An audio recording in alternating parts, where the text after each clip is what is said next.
Saya tadi mencoba, sebetulnya begini Bu ya, kedaulatan itu apakah terdapat pada diri saya diri sendiri atau memang kedaulatan Tuhan itu yang dimasukkan kepada diri. Nah, seseorang yang sudah ma'rifat, artinya ma'rifat dalam segala hal, kepintarannya sudah ma'rifat, kesaktiannya sudah ma'rifat, kelungguannya juga sema'rifat. Nah, ketika masuk dalam sesuatu keikhlasan yang sempurna, mereka akan mengucapkan funkayakun, apa yang terjadi, terjadilah. Ya. Nah, inilah kedaulatan ini, apakah memang kedaulatan dari diri sendiri atau memang kedaulatan dari Tuhan? Yang awalnya bahwa aulia tersebut kemungkinan kan dari niatnya dulu Bu ya. Dari niat yang kuat sehingga membentuk sesuatu kekuatan, mungkin diridhoi Allah. Nah, inilah barangkali kekuatan. Jadi intinya pertanyaannya itu, kekuatan itu memang apa, kedaulatan itu apa dari diri sendiri atau memang kedaulatan itu dari Tuhan itu Bu ya. Terima kasih Bu ya. Begini, semua yang ada di ruang ini semua sudah meripat semua. Meripat enggak? Iya. Ya meripat. Apa meripat tuh? Iya. Ini ma'rifah ya. Al-arif billah. Begini, orang yang arif billah tuh artinya sudah kenal Allah, sudah melihat Allah, sudah paham Allah, sudah mengerti Allah semuanya. Nah, ketika orang sudah mencapai tingkat pengetahuan seperti itu, sejak itu dirinya sudah nggak ada. Kan ternyata yang berdaulat itu hanya Allah. Ya, wujud kita ini adalah semata-mata bagaikan bayang-bayang. Kita ada karena adanya Dia. Dan semua yang bergerak adalah yang menggerakkan Dia. Jadi orang yang sudah tingkat ma'rifatullah, ketika dia berbuat, dia tidak merasa berbuat, yang dirasakan Allah yang berbuat. Maka terjadilah. Dan ketika dia mengatakan, bukan dia mengatakan, tapi Allah yang mengatakan. Ketika engkau sudah mencintaiku, maka mulutmu adalah mulutku dan tanganmu adalah tanganku. Ya, ketika engkau bekerja, akulah yang menjadi tanganmu. Dan ketika engkau berbicara, akulah yang menjadi mulutmu. Apa yang dikatakan? Setiap kehendak yang muncul dalam dirinya itu adalah kehendak Allah. Wa ma tasyauna illa an yasha Allah. Sehingga ketika dia berbuat apapun itu yang disadarinya Allah yang berbuat, maka dapat dipastikan apapun kebaikan yang dia lakukan tidak mungkin mengharapkan imbalan dari siapapun. Anda membangun rumah, setelah jadi kepada siapa Anda berterima kasih? Betul nggak? Karena kembali pada diri. Selesai.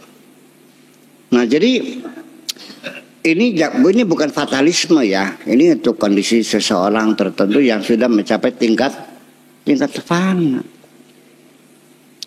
Jadi lalu apa yang dilakukan? Ya sudah, tidak ada harapan apapun. Niat juga nggak tahu apa yang diniatin. Ya kan? Doanya gimana? Ya berdoa pada siapa? Wahai diriku, berikanlah aku rumah yang gimana lagi? Saya wahai diriku. Ya, karena sudah nggak ada, bahwa diri sudah tidak ada. Dari mana cirinya orang tidak ada? Coba kita hina orang itu sehina-hinanya, dia marah nggak? Ketika dia dalam keadaan susah sampai tidak bisa makan apapun, berkeluh kesah nggak? Ketika dia jatuh sakit, mengerang kesakitan enggak? Enggak. Dia ada enggak? Enggak ada. Itulah fana. Jadi sudah tidak ada penderitaan, sudah tidak ingin apa-apa. Semuanya dia hanya bergerak sesuai dengan kehendak Allah saja. Nah ini ukurannya mungkin banyak orang tidak mengerti ya kondisi semacam itu. Tapi kalau Anda mau niat belajar mah enggak, ada jalannya kan gitu. Ya, untuk mencapai tingkatan itu ada. Sekarang begini. Nabi Muhammad dilempari sampai berdarah-darah. Malaikat menawarkan, apa aku musnahkan penduduk Taif ini? Kata Nabi jawabnya, kalau kau bunuh mereka, lalu tugasku apa? Malah yang keluar adalah ucapannya, Allahumma hdi qaumi innahum ya Allah, berilah hidayah mereka, karena mereka enggak tahu siapa aku ini. Nah kalau orang dilemparin mukanya tidak marah, tidak sakit hati, berarti orang itu ada enggak sebetulnya?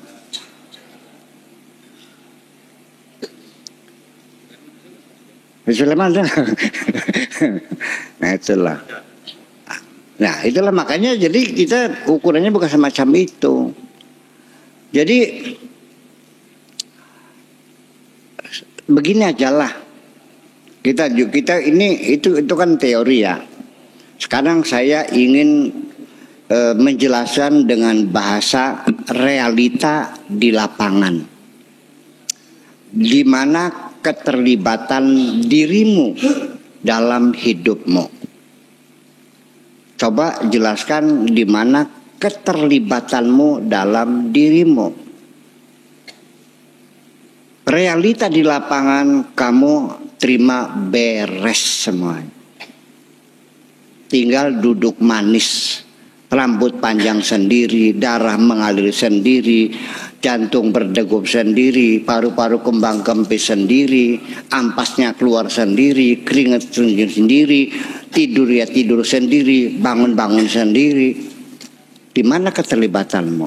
Dari mulai kau lahir juga kamu tidak dilibatkan kok. Sampai kematianmu juga tidak dilibatkan. Semuanya kepastian Allah semuanya. Sadar nggak begitu tuh? Atau bisa milih? Pak Dede lahirnya di mana? Di Purwakarta, Cikampek. Pilihan siapa? Ibunya siapa? Pilihan siapa? Hari apa? Tanggal berapa? Bulan apa? Tahun apa? Jenis kelaminnya terlibat. Kalau memang Anda ingin diberi peran penting dalam hidup, sudah ini satu uji coba aja dah. Oke, semuanya tetap Allah yang ngatur. Tugasmu panjangkan rambutmu, rambut kepala, nggak usah ketek dah, kepala aja. Ketika kita diberi tugas memanjangkan rambutmu, mulut kepala, seumur hidup engkau tidak akan bisa bekerja apa-apa. Untuk memanjangkan rambutmu, tiap hari ngedudut-dudut rambut, itu pun tidak akan sempurna kok. Pertanyaan saya, Anda ingin bersusah payah apa enak duduk manis? Tinggal duduk manis setiap malam menyanyikan lagu cinta. Apakah ya Rabbana zalamna anfusana ataupun lagu-lagu mars kesukaan Allah, subhanallah walhamdulillah wala ilaha illallah. Lalu setiap Allah memerintahkan, semuanya fasilitasnya sudah dilengkapi kok. Lo minta apa lagi? Jadi sebenarnya Anda ingin apa sih?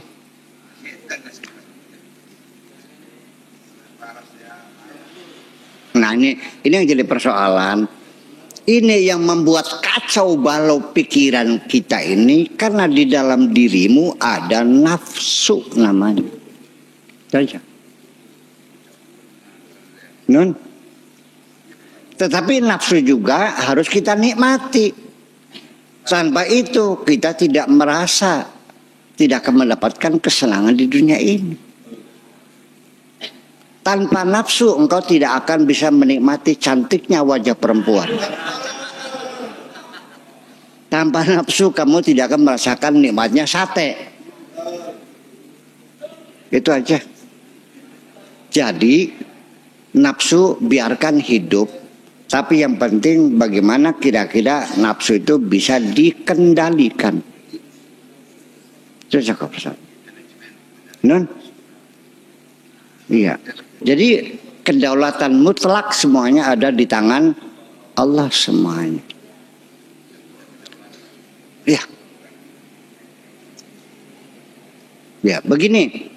Kita merasa seolah-olah kita punya kekuasaan, punya kedaulatan, punya kehendak, punya prangsane anggapannya.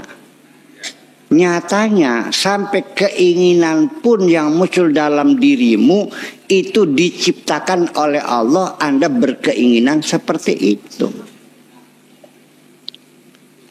Ada enggak orang yang oleh Allah tidak diciptakan keinginan pengen pinter? Ada enggak? Ada enggak orang yang Allah tidak membuat semangat bekerja mencari materi? Ada enggak? Tidur aja. Siapa yang nyuruh? Memang tidak dicipta oleh Allah. Enggak ada keinginannya. Teman-teman yang ke sekolah dianya main dingdong. Iya kan? Nah itu semacam itu harus kita sadari. Jadi begini aja lah. Supir kereta listrik, sementara dia yakin diinjek gas kecepatan melaju, injek rem berhenti, kan begitu. Nah ketika listriknya mati, diinjek gasnya jalan enggak? Berarti Anda baru sadar tidak bisa menentukan karena listriknya putus. Silakan Anda melakukan interview kepada orang yang stroke.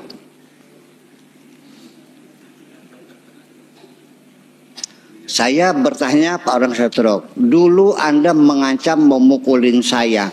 Sekarang saya datang, silakan sok pukuli saya sekenyang kamu. Nggak bisa. Kenapa? Ya nggak bisa. Dulu ngancam, iya. Kenapa? Dulu mah bisa. Sekarangnya bisa nggak? Enggak. Jadi aslinya kamu bisa atau tidak? Aslinya kamu tidak bisa. Non, Anda sekarang ngerasa bisa pipis enggak? Bisa buang air besar enggak? Tanya di rumah sakit orang yang disobek perutnya lewat plastik. Kenapa Anda tidak bisa buang air besar? Kalau tidak bisa. Jadi yang aslinya karena bisa apa karena tidak bisa? Tidak bisa. Jadi ini kata la haula wala quwata ini murni betul aslinya memang begitu. Nah ketika diberi kebisaan kamunya beranggap seperti bisa sendiri. Itu aja persoalan. Paham Anda? Ketika dikasih kemampuan Anda merasakan mampu sendiri. Ketika dicabut lagi baru tersadar kita tidak punya kemampuan apa-apa.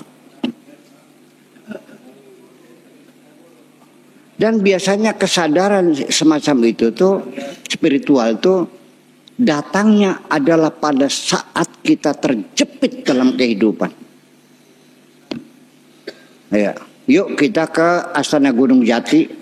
Di sana orang-orang yang ibadahnya luar biasa. Setiap hari sholatnya 17 waktu. Sehari-hari baca Quran saja. Sujud lagi, baca Quran, sujud lagi sambil puasa, sambil nangis. Hebat enggak? Karena utangnya 4 miliar belum bayar. Kalau memang dengan cara semacam itu baru Anda mendekatkan diri kepada Allah, saya doakan. Mudah-mudahan Anda punya utang 4 miliar. Apa perlu didoakan? Ya nggak usah dong. Ya kan. Ya kita saja harus menyadari sejak awal pelajaran orang lain kita manfaatkan. Tidak perlu Anda harus mengalaminya sendiri. Enakan begitu? Gimana Bang Em? Mau nanya?